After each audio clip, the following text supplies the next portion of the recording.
Breaking news చూస్తున్నాం. వనపర్తి కాంగ్రెస్ పంచాయతీ ఢిల్లీకి చేరింది. కాంగ్రెస్ అధ్యక్షుడు మల్లికార్జున ఖర్గేను ఎమ్మెల్యే మేఘారెడ్డి కలిశారు. మాజీ మంత్రి చిన్నారెడ్డిపై ఆయన ఫిర్యాదు చేశారు. చిన్నారెడ్డిపై ఇప్పటికే పీసీసీకి ఫిర్యాదు చేసిన మేఘారెడ్డి మరోసారి పార్టీ అధిష్టానం దృష్టికి ఈ అంశాన్ని తీసుకెళ్లారు. చిన్నారెడ్డి బీఆర్ఎస్ నేతలతో అంటకాగుతూ పార్టీకి నష్టం కలిగించేలా వ్యవహరిస్తున్నారని మేఘారెడ్డి ఆరోపించారు. మేఘారెడ్డి ఫిర్యాదుపై అధిష్టానం ఎలా స్పందిస్తుంది, పార్టీ పరంగా ఎలాంటి నిర్ణయం తీసుకుంటుందన్నది ఇప్పుడు ఆసక్తికరంగా మారింది.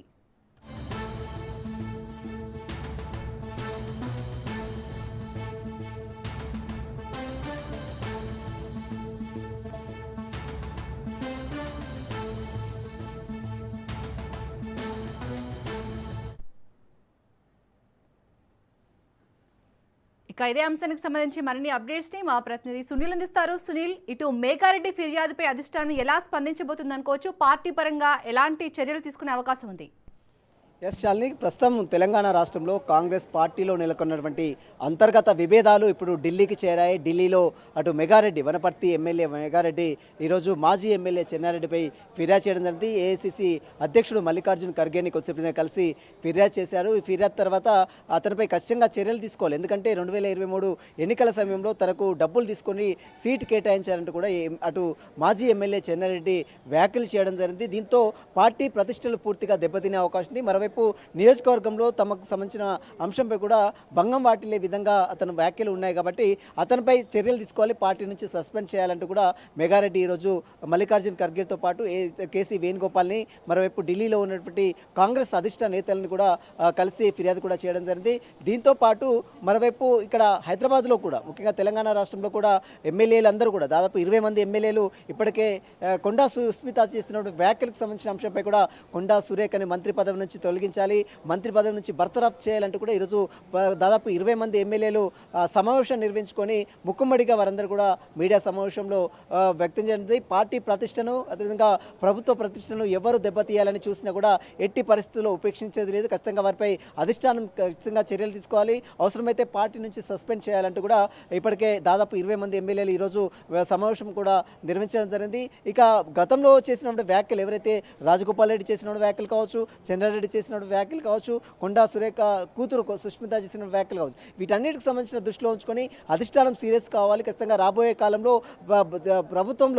ప్రభుత్వంలో ఉన్నటువంటి నేతలే ఈ రకంగా తప్పుడు ప్రచారాలు చేయడం అటు బీఆర్ఎస్ మరోవైపు బీజేపీ ప్రధాన ప్రతిపక్షాలకి అస్త్రాలుగా మారే అవకాశం ఉంది. కాబట్టి తెలంగాణ రాష్ట్రంలో కాంగ్రెస్ పార్టీ పూర్తిగా బలహీనపడే అవకాశం ఉంది. కాబట్టి ఇలాంటి వ్యాఖ్యల ద్వారా దీన్ని ఎట్టి పరిస్థితుల్లో ఉపేక్షించడానికి వీలేదు. ఖచ్చితంగా చర్యలు తీసుకుంటేనే ఇలాంటి మళ్ళీ పునరావృతం కాకుండా ఉంటాయనేది అటు కాంగ్రెస్ ఎమ్మెల్యేలు ఈరోజు ముఖమ్మడిగా, మంత్రులు అటు విప్పులు కావచ్చు, ఎమ్మెల్యేలు కావచ్చు, ఎమ్మెల్సీలు కావచ్చు కూడా ముక్తకంఠంతో డిమాండ్ చేస్తున్నారు. ఖచ్చితంగా కొండా సురేఖని తన మంత్రి పదవిని వెంటనే తొలగించాలి, బర్తరఫ్ చేయాలి అంటూ కూడా ఈరోజు దాదాపు 20 మంది ఎమ్మెల్యేలు కూడా డిమాండ్ చేశారు. వీరితో పాటు అటు ఢిల్లీలో ఉన్నటువంటి ఏఐసిసి నేతలను కూడా ఇప్పటికే కలిశారు. అటు మెగారెడ్డి కలిసి ఫిర్యాదు కూడా చేయడం జరిగింది. కాబట్టి మరి చూడాలి అధిష్టానం ఏ రకంగా రెస్పాండ్ అవుతుంది. మంత్రి కొండా సురేఖ విషయంలో కావచ్చు, మరోవైపు చెన్నారెడ్డి విషయంలో కావచ్చు, మరోవైపు కోమటిరెడ్డి రాజగోపాల్ రెడ్డి విషయంలో కావచ్చు, ఏ రకంగా రెస్పాండ్ అవుతుంది. రాబోయే కాలంలో మున్సిపల్ ఎలక్షన్స్ కావచ్చు, అటు ఎంపీటీసీ జెడ్పీటీసీ ఎన్నికలు కావచ్చు, మరోవైపు స్థానికంగా ఉన్నటువంటి 2029 ఎన్నికలు కావచ్చు, దీనికి సంబంధించిన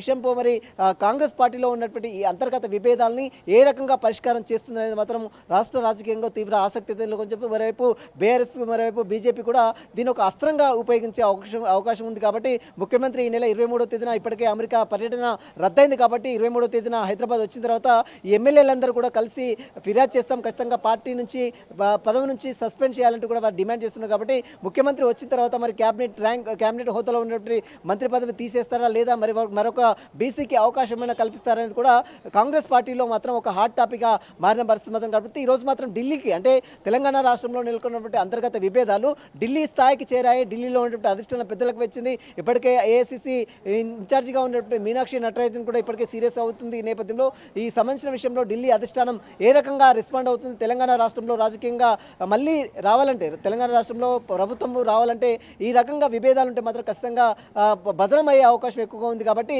కాంగ్రెస్ పార్టీ అధికారంలో నెక్స్ట్ టైం కూడా అధికారం రావాలంటే వీరందరినీ కూడా పూర్తిగా యాక్షన్ తీసుకోవాలి. ఖచ్చితంగా దీన్ని ఎట్టి పరిస్థితుల్లో ఉపేక్షించడానికి వీలేదంటూ కూడా ఎమ్మెల్యేలు, మరోవైపు ఎమ్మెల్సీలు, విప్పులు కూడా డిమాండ్ చేస్తున్నారు. పార్టీ మరి అధిష్టానం ఏ రకంగా రెస్పాండ్ అవుతుంది, ముఖ్యమంత్రి రేవంత్ రెడ్డి వచ్చిన తర్వాత దీనిపై ఎలాంటి నిర్ణయం తీసుకున్నారని మాత్రం కాంగ్రెస్ పార్టీలో పూర్తిగా ఒక తీవ్ర తీవ్ర చర్చ మారే పరిస్థితి మాత్రం కనబడుతుంది. శాలిని.